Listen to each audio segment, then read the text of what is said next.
Hey guys, welcome back to Games.Tech, and today we'll be discussing about RAM.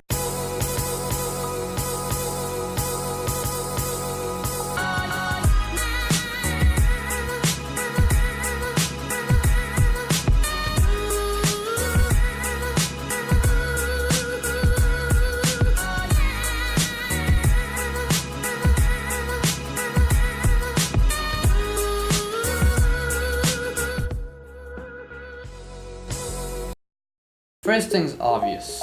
Why do you need RAM?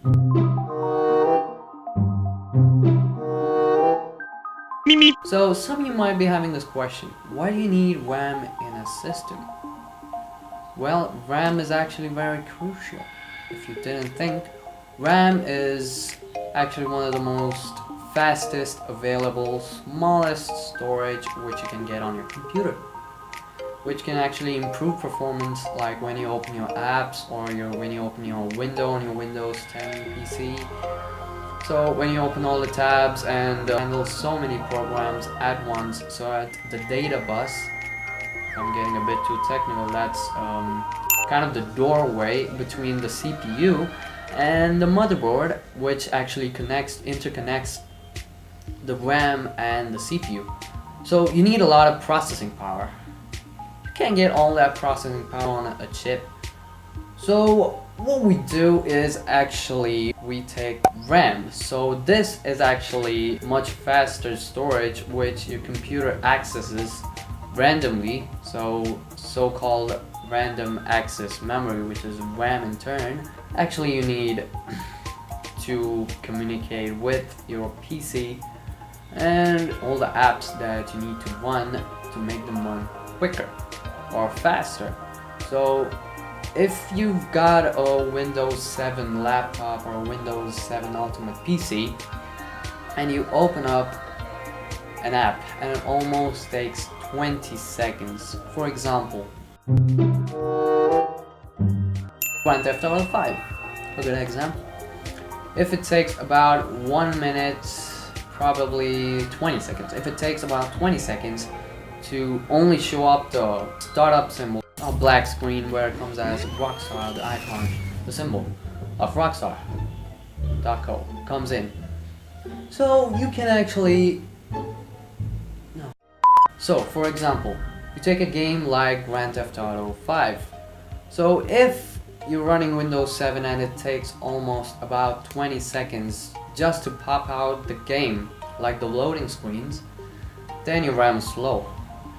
For me, it almost takes about 7 seconds, 7.24 seconds to be precise, once that I measured it when I got new RAMs on my PC.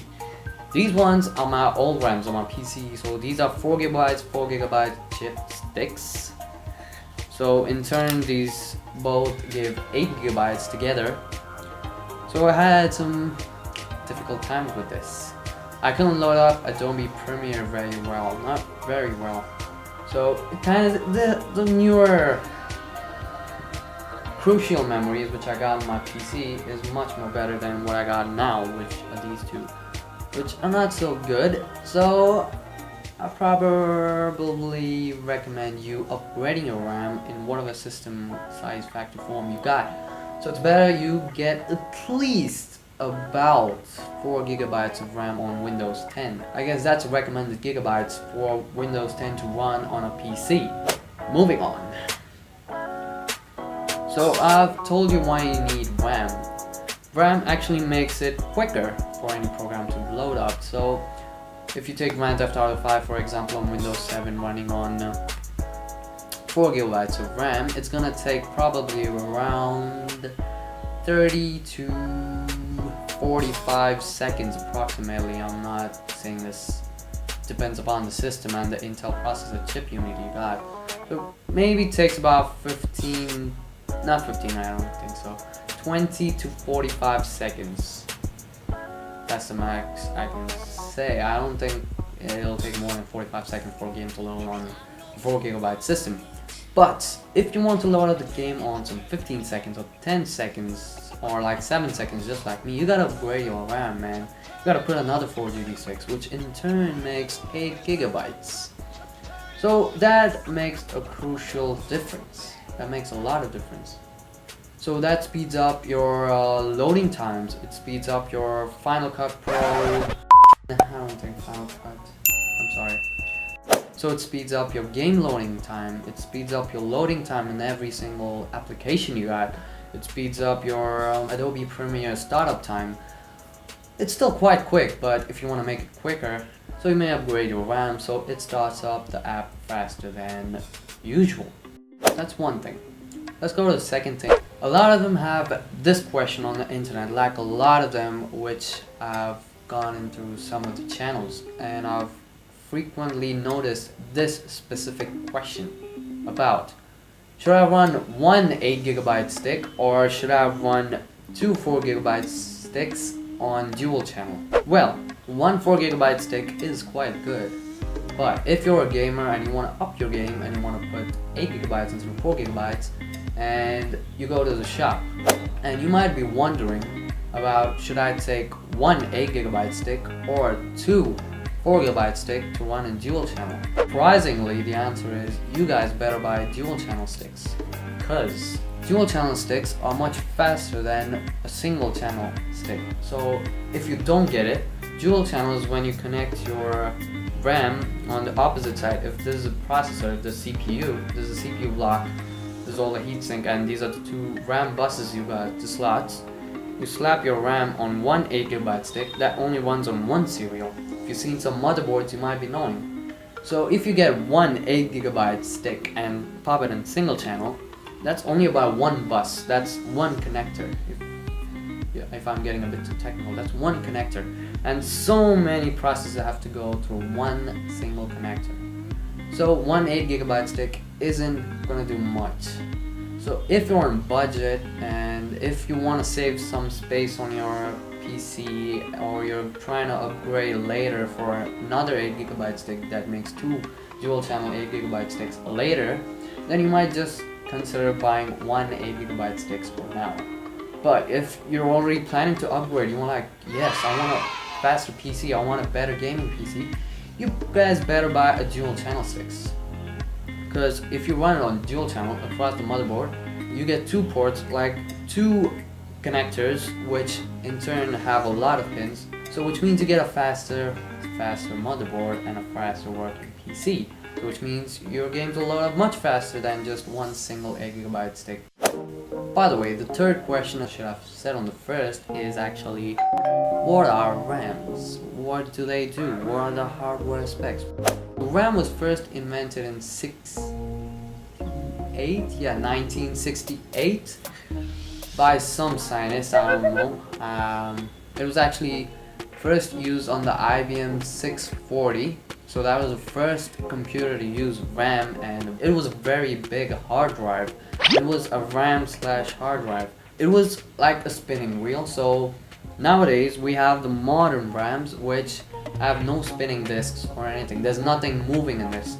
It's an SSM. Notice what are SSDs? These are basically the same, but these are random access. If you don't get it, SSM means solid state memory, which means these are in solid state. These don't move.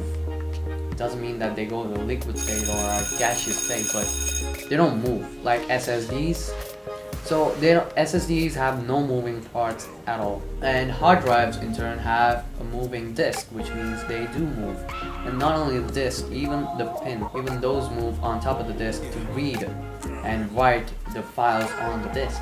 So these are much faster than comparing it to the olden days moving RAMs. So if there are no moving parts, which means you get a faster working PC. As soon as the power is going through this starts working. You don't have to wait like a hard drive, which has to in turn start spinning at the correct speed until it gets to the initial speed. Then it starts writing and reading all the stuff and then starting up your PC. Instead, you put an SSD or a memory like this, which does not move, is much more quicker. That's why SSDs are considered much faster, much more space efficient, because those are smaller than hard drives. So in turn, comparing SSDs and hard drives, SSDs are much more faster. Coming back to RAMs, even the olden days moving RAM is not so fast comparing to today's RAMs, which are SSMs or solid state memories, which you might call them as RAM. Now some of you might have seen a smaller RAM on your laptops. Well yeah, those are called SODIMMs, and those are meant for laptops. They aren't in any way even capable of running or recommended for PCs, and these are not recommended for laptops even if they don't even fit. Maybe you might find on some older laptops such big RAMs, but you can find in the modern generation laptops you can only find SODIMM memories, which are much more smaller, and these SODIMM memories have these memories stacked up one by another. And this port, there's 2 gigabytes over here, there's 2 gigabytes over here. In SODIMMs, there's 2 gigabytes over here, and this portion is totally brought up on the bottom, so there's 2 gigabytes over here, there's 2 gigabytes over here. So instead of your regular hard drives, which move, so these do not move, so these are much more quicker. Another question that a lot of them have: what is the difference between DDR and GDDR? Actually, GDDR is graphical memory and you cannot be using that on your PC. But GDDR is only meant for graphics cards. By the way, in DDR, it's actually a more convenient way for the CPU and the RAM to interact. You cannot interact your CPU with a GDDR because only a graphical processing unit can in turn interact with a graphical processing memory. Another question is that GDDR5 has come up. So what's up with the guys with DDR4 still? Why are they still having DDR4 while all the graphics processing units have GDDR5? Well, another thing is that GDDR is again meant only for graphics processing unit, and it's only upgradable and more compatible with graphical processing units. So it's never acceptable. I'll be back. These boards are DDR3. Okay. Nowadays, RAMs are usually found in most of systems. For example, Mac, or Windows, or Linux. Everything needs RAM.